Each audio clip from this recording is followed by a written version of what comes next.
오늘 19대 국회의원 임기가 시작되면서 이석기, 김재현 당선인을 포함해 통합진보당 주사파들도 금배지를 달게 됐습니다. 면책 특권과 연간 1억 4천만 원의 세비 등 200가지의 특권이 주어지는 것과 동시에 국가안보와 연관된 기밀에 대해 자유롭게 접근할 수 있게 됩니다. 통진당 사태의 소극적인 민주통합당은 당대표 지역순회 경선에 여념이 없습니다. 이해찬 후보의 텃밭인 세종시에서 김한길 후보가 1위를 기록했습니다. 아직 누적 득표는 이 후보가 1위지만 김 후보와의 표차는 13표에 불과합니다. 한편 오늘 안철수 원장은 고향 부산에서 특강을 갖고 대선 출마 등에 대한 자신의 생각을 밝힐 계획입니다. 자, 정윤관 차장. 이제 오늘 19대 국회 개원을 하는데 이제 그동안 이제 통합진보당의 이른바 주사파 출신 국회의원들을 이석기, 김재현 등 그 국회의원들에 대해서 사퇴 압력이 좀 많았지 않습니까? 그동안 이런 사퇴 요구에도 불구하고 쭉 버티기 해서 결국 이제 오늘 국회의원이 됐습니다. 이제 지금부터는 이제 어엿한 국회의원 활동하게 되는데 좀 우려가 많습니다. 그렇습니다. 이제 이석기, 김재현 당선자, 이제 저희 신문도 내일자부터는 이제 이석기 의원, 김재현 의원 이렇게 써야 됩니다. 그러니까 이 문제가 처음에 언론에 거론된 게 한 40일 됐고요. 그 다음에 이제 통합진보당 자체적으로 조사를 해서 총체적인 그 경선 과정에 부실이 있었다. 이렇게 발표한 지 이제 한 달이 지났고, 그 이후에 이제 사퇴 요구들이 쭉 있어 왔는데, 두 당선자가 한 달 내내 이제 버티기에 성공을 해서 드디어 이제 국회의원 배지를 지금 달게 됐습니다. 예. 그 뭐 특권도 뭐 한 200여 개나 된다는데 그 중에 뭐 불체포 특권도 있고, 그렇죠. 예, 면책 특권들이 있잖아요. 국회의원이 되면 200여 가지의 특권을 갖게 된다고 합니다. 일단은 좀 말씀하신 그 현행범이 아닐 경우에는 회기 중에 체포되지 않는 불체포 특권, 그리고 국회 내에서 직무상 행한 발언에 대해서는 국회 바깥에서 책임지지 않는다. 면책 특권이죠. 그런 것들을 포함해서 또 가장 최근에 논란이 되고 있는 게 종신연금입니다. 국회의원을 하루만 하더라도 65세 이후가 되면 월 120만 원의 종신연금을 받을 수 있도록 그렇게 되어 있습니다. 일반인들의 경우는 120만 원의 연금을 받으려면 한 30만 원씩 매달 30년을 넣어야 되고요. 일반 공무원들도 한 20년 정도는 근무를 해야 연금을 받을 수 있도록 되어 있는데, 이거는 상당한 특혜다 이렇게 좀 할 수 있고요. 근데 이분들이 이런 종신연금 문제에 대해서 이석기 당선자나 이석기 의원이죠, 김재현 의원 둘 다 이 문제에 대해서 뭐 한마디도 지금까지 언급한 적이 없는 것으로 좀 알고 있습니다. 예, 아무튼 뭐 연금 문제도 중요합니다만 아무튼 이분들 이제 뭐 성향이라든가 이제 그 국가 정체성을 인정하지 않는 부분에 대한 이제 뭐 지적이 많았지 않습니까? 근데 이제 이분들과 함께 이제 국회의원들도 이제 보좌관들도 이제 쓰게 되는데 국회의원 보좌관 7명씩을 쓸 수 있다고 그래요. 근데 이분들도 이제 같이 활동했던 분들이 보좌관들을 쓰는 경우가 많다고 그러는데. 그렇습니다. 이제 7명의 보좌진을 둘 수 있고요. 인턴을 2명을 둘 수 있습니다. 그래서 총 9명의 이제 보좌진을 꾸릴 수가 있고, 이분들에게 지급되는 게 총 한 3억 5천만 원 정도 1년에 지급이 됩니다. 네. 이분들도 대개 자기들하고 활동했던 사람들, 그런 사람들이 이제 보좌진으로 채용이 될 것이기 때문에, 그렇게 치면 저희 당권파가 이제 주사파 당권파가 6명 아닙니까? 당선자가. 벌써 단순 계산만 해도 한 50여 명 정도가 국회에서 활동을 하게 되는 거죠. 네, 제가 오늘 얻은 신문 기사를 보니까요, 그 보좌관들 할 때 예전에 민노당 시절부터 그걸 직접 정하는 게 아니라 당에서 이 사람들을 보좌관으로 쓰게 이렇게 정한다라는 기사가 있던데 그게 진짜인가요? 일부 그런 측면이 있는 것 같습니다. 왜냐하면 이제 비례대표 당선 순번 같은 경우도 사실은 자기들끼리 다 정해서 이렇게 한 것이고, 개인의 어떤 능력이 아니고 그 당 내부에서 정한 어떤 순서에 따라서 이 사람들이 국회의원이 됐기 때문에 그 나머지 보좌진을 꾸리는 문제라든지 이런 부분들도 어떤 당의 지침. 통상 그렇게 하는 건가요? 아니면 특정한 그런 경우가 있는 건가요? 원래 그렇게 보좌관을 꾸립니까? 보좌진은? 그 일반 국회의원들은 전혀 그렇지가 않죠. 자기하고 맞는 사람, 보좌를 받을 수 있는 하나하나가 개별 헌법기관이기 때문에 자기 독립성을 가지고 보좌진을 꾸리도록 돼 있죠. 야, 그럼 그렇게 되면 이제 그 국회의원들이 이제 자료 요구권이라는 게 이제 그 정부의 각종 자료에 접근할 수 있는 권리 아니겠습니까? 그러면 이제 뭐 일반 국회의원들은 좀 문제가 없겠지만 최근에 논란이 된 국회의원들 같은 경우에 아까도 말씀드렸지만 이제 각종 정보, 그래서 기밀 자료에 접근할 수 있고 어떤 뭐 2급 이상 자료의 기밀도 보게 되는데 그런 게 이제 유출 우려 이제 많이 하지 않습니까? 이게. 그러면 그 활동했던 분들도 보좌관들도 그걸 통해서 이제 자료를 요구를 하는데 그렇게 될 경우에 이제 국방위라든가 이런 데서 잘은 못 주겠다. 지금 나오게 이제 움직임이 그런 거 아닙니까? 그래서 지금 제명 얘기까지 나오고 있는데 그 부분에 대한 우려가 커요, 보면. 그렇습니다. 지금 이분들이 이제 자료를 요청을 할 수 있는 권한이 있습니다. 그러니까 그러니까 국회는 정부를 견제하는 곳이기 때문에 당연히 정부의 활동에 대해서 견제를 하기 위해서 자료 요청을 할 수가 있는데, 그래서 이제 국회의원이나 보좌진들이 국가기밀 2급 비밀 취급 인가증을 이제 받을 수가 있거든요. 그걸 토대로 이제 여러 가지 정보를 요구하면 정부는 줄 수 있도록 되어 있습니다. 그래서 상당히 이제 국가기밀의 유출 우려가 좀 있다, 이런 논란이 좀 제기되고 있고요. 그래서 이제 그 동안에는 국회의원들이 개별적으로 자료를 요구하면 정부가 어쩔 수 없이 자료를 주곤 했는데, 원칙적으로는 상임위의 어떤 의견을 모아서 결의에 의해서 자료 요청을 하도록 되어 있습니다. 그래서 김관진 국방장관도 최근에 이제 여야 국방위원들을 만나가지고 그런 의사를 피력을 했습니다. 먼저 국회에서 자료 요청을 할 때 그냥 개별 의원이 아니고 상임위의 어떤 의견을 거쳐서 좀 자료 요청을 했었으면 좋겠다, 뭐 이런 얘기도 좀 예, 지금 자료 유출과 관련된 얘기를 했었는데, 이제 마침 동아일보에 보니까 김순기 전 국가정보원 원장 인터뷰가 실렸습니다. 근데 그 인터뷰 내용 중에 보면 이제 예전에 이제 간첩단 사건, 1심의 사건 얘기를 언급을 하면서 그때 당시에 이 관련됐던 사람들이 1만 A4 용지로 다 1만 쪽 이상에 되는 그런 기밀 자료를 북한으로 보냈다. 그럼 그런 사람들이 과연 관첩이 아니냐라고 하는 지적을 했습니다.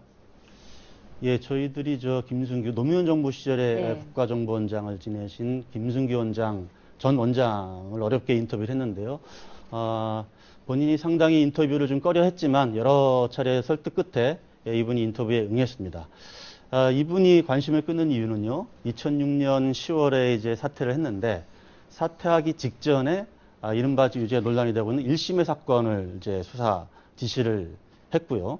그래서 그 당시에 한 5명 정도의 어떤 그 관련자들을 네. 체포를 했고 본격적인 수사에 착수하겠다라고 한 사흘 뒤에 노무현 대통령이 당시에 이제 청와대로 불러가지고 여러 가지 이제 우회적으로 좀 그만뒀으면 좋겠다, 이런 의사를 피력을 했고, 그 이후 이틀 뒤에 이제 김순기 원장이 사퇴를 했거든요. 문제는 이제 당시에 이제 처음으로 김순기 원장이 얘기한 겁니다만은, 당시에 1심의 수사에 대해서 청와대에 있는 상당수 대부분의 참모들이 반대를 했다, 이런 겁니다. 이 얘기는 처음 나온 얘기인데요. 청와대의 어떤 참모들이 반대를 했는지에 대해서는 끝내 입을 열지 않았습니다. 다만 당시에 이제 노무현 전 당시 대통령이 있었고, 당시 비서실장이 이병환 비서실장이었고, 민정수석 비서관이 전해철 수석이었고, 그 밑에 이제 박선원 통일외교안보전략비서관, 이렇게 라인이 형성이 돼 있었거든요.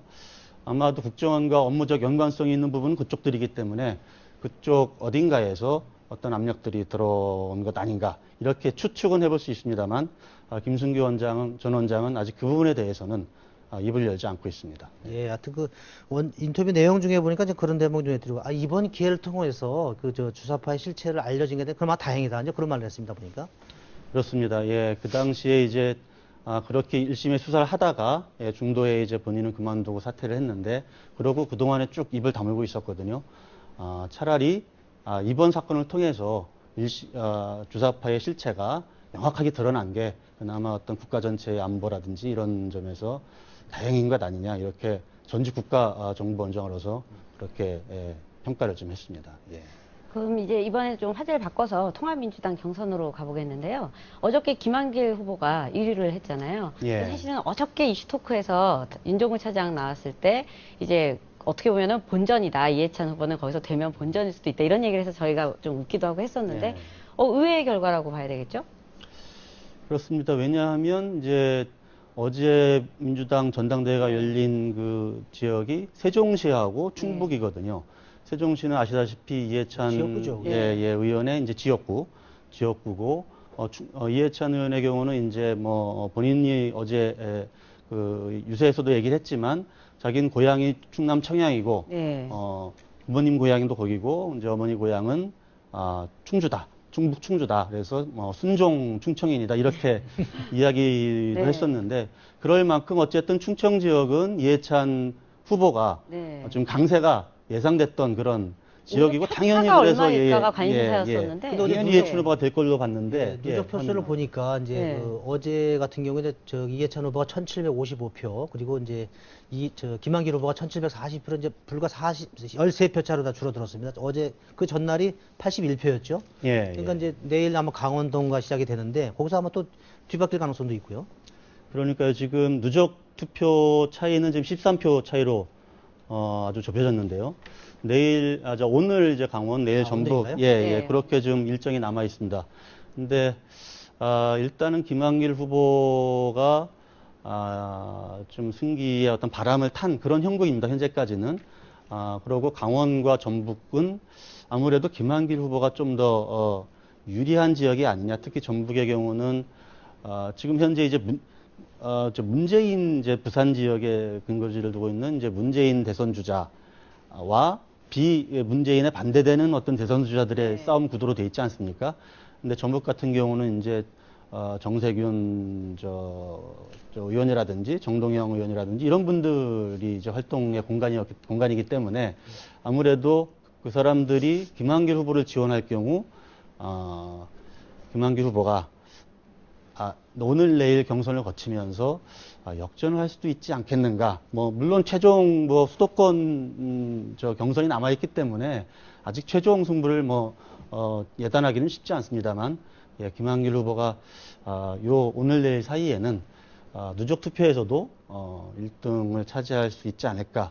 아마 김한길 후보 쪽에서는 그렇게 아마 예상을 하고 있을 것 같습니다. 예. 그 오늘 동아일보 오면을 보면 사진이 하나 실렸는데 굉장히 재밌더라고요. 예, 그 표정이 나와 아주 있죠? 너무 대조적이더라고 그래서 보니까. 그 이해찬 후보하고 이제 나란히 있는데 한 분은 좀 웃고 계시고 한 분은 표정이 완전히 굳어 있는데 어떻게 보면 좀 상징적으로 이 결과에 대한 걸 받아들이는 모습이 아닐까 싶기도 하고요.